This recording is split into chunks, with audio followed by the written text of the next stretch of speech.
बुलढाणा जिल्ह्यामध्ये असलेले CCIचे जे खरेदी केंद्र आहेत ते बंद आहेत. शिवाय मका खरेदी केंद्र सुद्धा बंद आहेत आणि या संदर्भामध्ये शिवसेना उद्धव बाळासाहेब ठाकरे पक्ष आक्रमक झालाय. आज त्यांनी जिल्हाधिकारी यांना निवेदन दिले. आपल्यासोबत जिल्हा प्रमुख आहेत.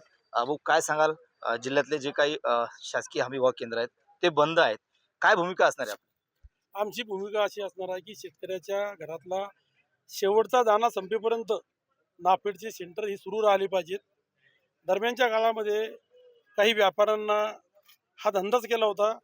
ज्वारी वगैरे इकडून तिकडून आणून तो नाफेडला जो माल दिला, त्याच्यामुळं जिल्हाधिकारी आणि प्रशासनाची इथं एक मानसिकता अशी दिसते की सेंटर काही दिवस चालवायचे, काही बंद करायचे आणि त्याचा फटका शेतकऱ्यांना बसून राहिला खऱ्या अर्थाने.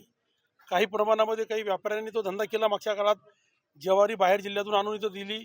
पण आमचं म्हणणं की बा ज्या लोकांनी असा काही धंदा केला असेल, ज्या व्यापाऱ्यांना असा काही धंदा केला असेल, शेतकऱ्याच्या नावावर जी पिळवणूक करत असेल, त्या शेतकऱ्यावर त्या व्यापाऱ्यावर FIR दाखल करा. त्या व्यापाऱ्यामुळं शेतकऱ्यांना विठीस धरून जिल्ह्याभरात जे चालू असलेले नाफेडचे सेंटर हे कुठेतरी बंद करणं, चालू करणं, बंद करणं हे करू नका. शेतकऱ्याच्या घरातला शेवटचा दाणा संपेपर्यंत, कापसाचं बोंड संपेपर्यंत ही शासनाची खरेदी चालू राहिली पाहिजेत. आणि ही जर चालू राहिली नाही तर आम्ही तीव्र आंदोलन या ठिकाणी करू. जिल्ह्यामध्ये मकाचं उत्पादन सुद्धा मोठ्या प्रमाणात झालंय, त्याची केंद्र सुद्धा बंद करण्यात आली. मक्काचं उत्पादन त्यांनी जो अंदाज काढला किंवा कृषी विभागाने जो त्यांना आकडा दिला त्याच्या दुपटीनं झालेला आहे.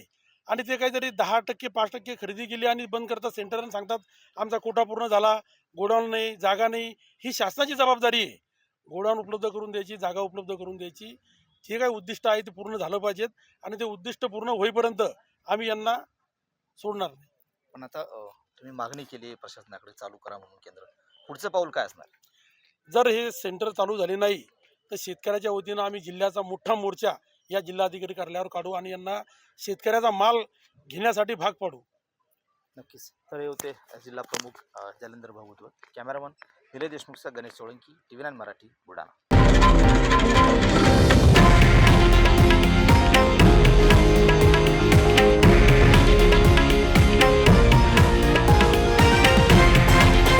हे आहे देशातील नंबर 1 न्यूज नेटवर्क आणि आपण पाहत आहात TV9 मराठी, एकमेव.